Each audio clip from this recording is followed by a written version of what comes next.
On Monday, a 28-year-old woman killed 3 children and 3 adults in an elementary school in the U.S. city of Nashville in the state of Tennessee. On Monday, the United Nations Security Council failed to pass a Russian-Chinese draft resolution calling for an international investigation into the Nord Stream pipeline explosion last year. Israeli Premier Benjamin Netanyahu announced his office will delay the process for the discussions on the controversial planned judicial overhaul to next month. Hello, welcome to From the South. I'm Ana Marrero from the teleSUR headquarters in Caracas, Venezuela. We begin with the news. Stay with us.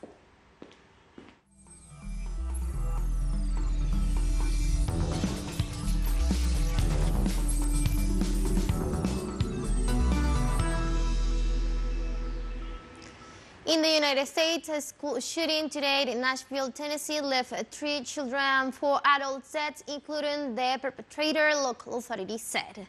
The suspect in the shooting had drawn a detailed map on the school, including possible points of entry and conducting surveillance. According to the authorities, the suspect, who was shot by police, is believed to be a former student at Nashville Conventual School. The gunman was armed with 2 assault weapons, a rifle and a handgun, as well as a revolver. Authorities said at least 2 of them are believed to have been legally obtained in the Nashville area.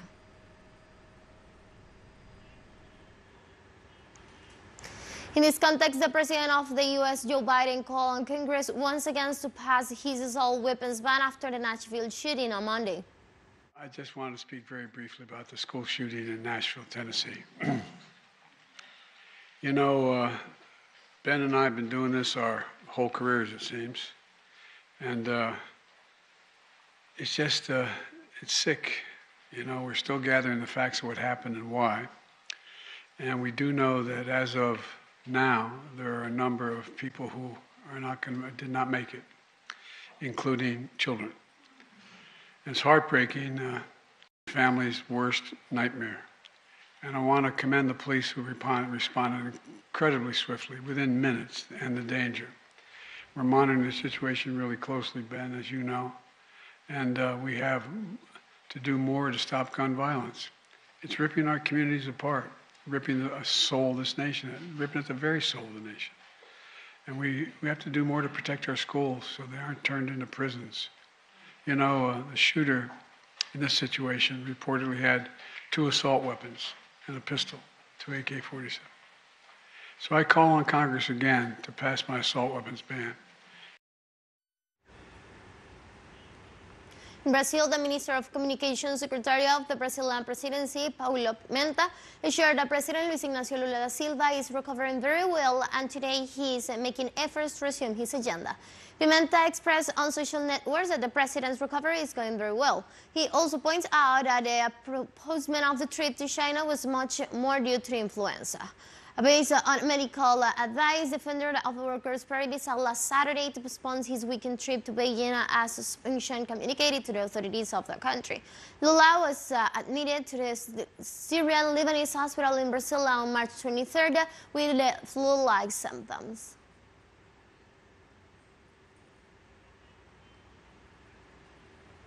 In Haiti, the country's director for the UN World Food Programme, Jean-Martin Brault, reported Monday at a press conference the difficult situation affecting the Caribbean country and wondering how bad things have to get before the measures are taken to avoid a serious food crisis affecting 100% of the population.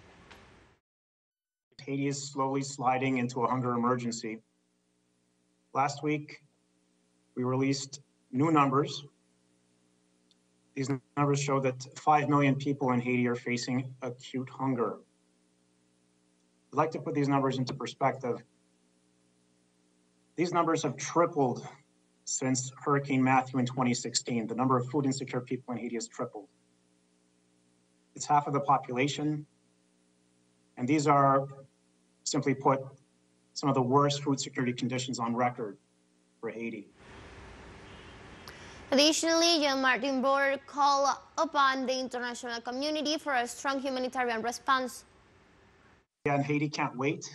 We can't wait for the situation here to get more difficult before the international community reacts and comes in with the help that's needed. There's a humanitarian gap in the response in Haiti so far. There's been a lot of talk about supporting the political process in Haiti, about improving security in the country, and all those are important, but they won't be viable unless there's a robust humanitarian response.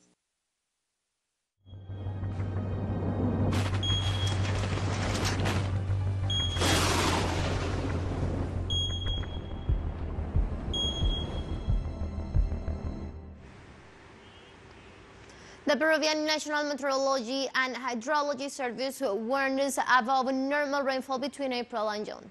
The study focuses its attention especially to the country's northern and central coast and the northern and central headlands, putting 8,165 population centers at heights and very high risk of flooding, rivers and floods. The report identified that around 684,000 people are at risk, while 174,000 homes will be seriously affected by the possible flooding. In addition, 327 health facilities and 1,262 educational institutions will also be affected. In the U.S., storm-ravaged Mississippi struggles with the aftermath of a huge tornado that tore across the southern state, killing at least 25 people, with devastating communities branching for a fresh bout of extreme weather. Search and rescue workers survived the damage of churning homes, flattened buildings, and smashed cars in Rolling Fork, a small town all with power by nature work. After President Joe Biden freed up disaster aid, the National Weather Service warned residents of potential new supercell thunderstorms that could precede a new storm, tornadoes, and very large hail. Before and after satellite images released late Sunday show utter rain across a part of Rolling Fork with homes destroyed and 3 ripped out.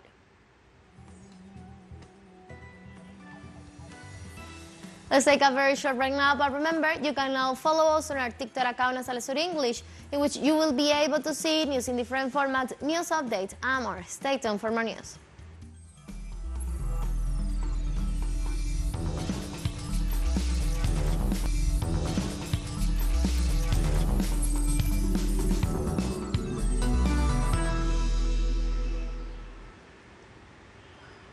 Welcome back to From the South.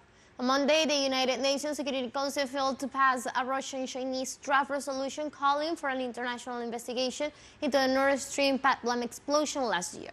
The initiative failed to gain the necessary support for passage, with 3 countries, China, Russia, and Brazil, voting in favor, 0 votes against, and the remaining 12 countries abstaining. Russia's permanent representative to the United Nations, Vasily Nebensia, stated that Moscow submitted to the initiative because it has a very responsible doubts about the objective and transparency of the national investigations carried out by some European states.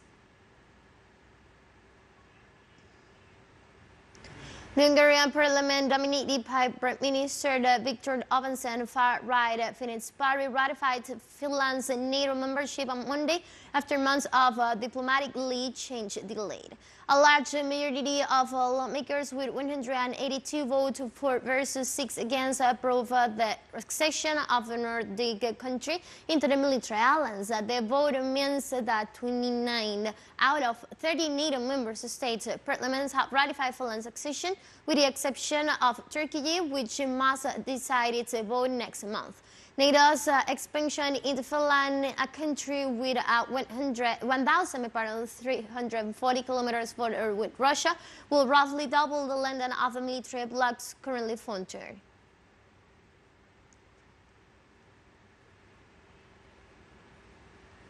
Scotland's governing Scottish National Party elected Hussein Yousaf as its new leader on Monday after a 5-week contest that exposed deep fractures within the pro-independent movement. The 37-year-old son of South Asian immigrants is said to become the first non-white and the first Muslim to serve as Scotland's first minister since the post was established in 1999. Yousaf, who currently is Scotland's health minister, bet 2 other Scottish lawmakers in a contest to replace First Minister Nicola Sturgeon.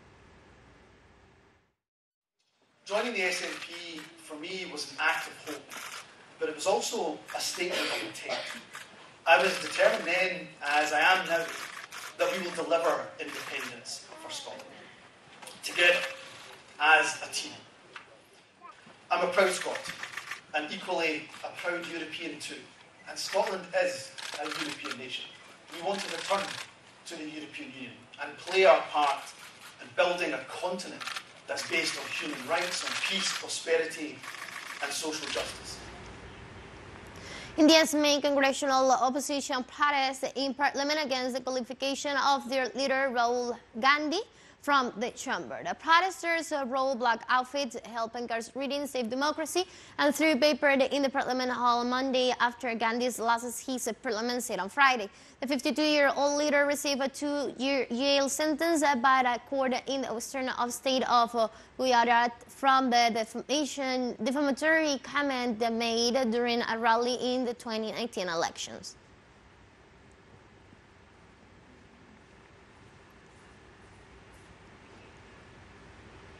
teleSUR English continues to grow. You can now tune in from 33 different African countries through StarSat. Dial 461 and join our Latin American alternative broadcast. When financial break, and we'll be right back. Don't go away.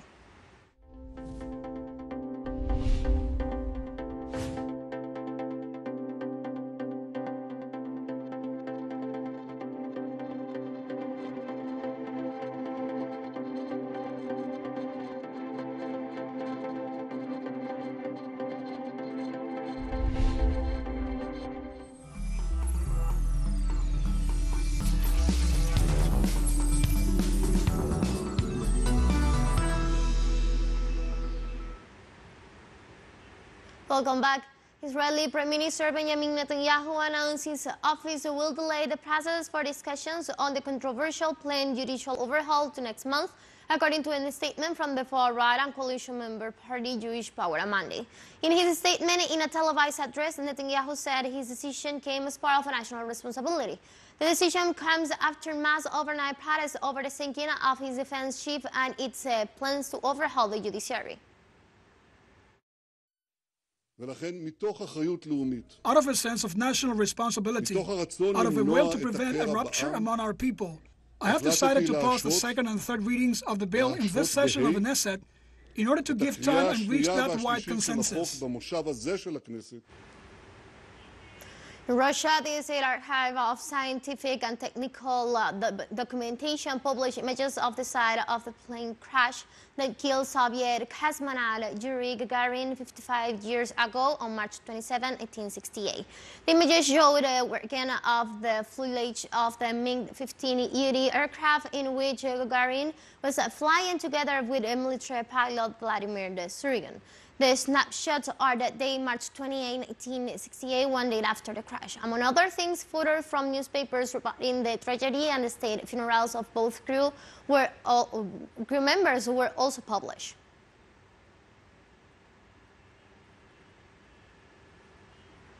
Damascus has, over the last 2 days, the fourth meeting between the ministers of agriculture of Syria, Lebanon, Jordan, and Iraq. The meeting concluded with the signing of a document for cooperation and trade exchange with a view to achieving agricultural integration among the fourth neighborhood countries. During the meeting, which was held under the theme for regional agroeconomic integration, the four heads of state and government discussed ways to increase trade, support regional agricultural projects, improve agricultural production, and achieve food security.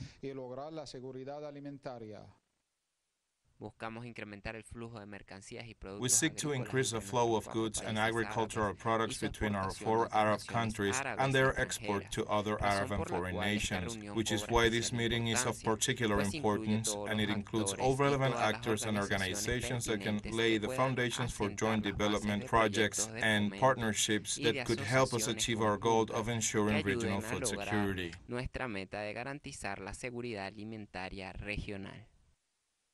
The four ministers also addressed serious challenges of climate change and the successive crises affecting grain supplies and food prices, land degradation and the agriculture sector strategies, and agricultural agenda of the four countries. We are neighboring countries that enjoy a high level of agricultural production, but in many occasions we face problems with the transportation of these products between them. Also, some of us sometimes have a lot of production, while others do not. That is why we seek through this meeting to promote agricultural integration, which in turn will improve trade and improve the national economy in the four countries. The meeting concluded with the signing of a memorandum of understanding that stipulates the promotion of agricultural collaboration and the exchange of knowledge, information and experiences, as well as the joint management of protected areas in the four countries. The document also covers cooperation in firefighting, climate change, rural and agricultural development, and production, animal health, and veterinary medicines.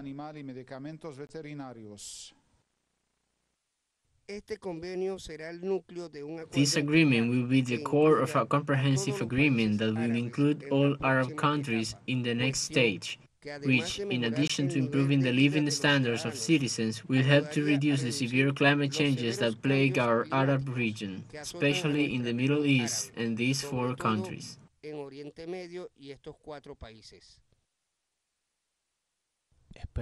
Hopefully we can solve all the problems in a way that will have a positive impact on all sectors, including the agricultural one, and hopefully this memorandum will contribute to facilitating the flow of goods and agricultural products between our countries, to improve the profitability of the agricultural sector and thus achieve local and regional food security. The meeting and the signed agreement paved the way for joint Arab action starting from Damascus, an achievement that shows that Syria, despite the aftermath of 12 years of terrorist war and blockade, to which the repercussions of the recent earthquake have been added, continues to be, contrary to the wishes of Washington and its allies, the beating heart of the Arab world. Hisham Wanous, teleSUR, Damascus, Syria. Hisham Wanous, teleSUR, Damascus, Syria. We have come to the end of this news brief, but you can find this and many other stories on our website at telesurenglish.net. You can also find us on our socials, we're on Facebook, Twitter, and on Instagram as well. For teleSUR English, I'm from the South, I'm Ana Marrero, and thank you for watching.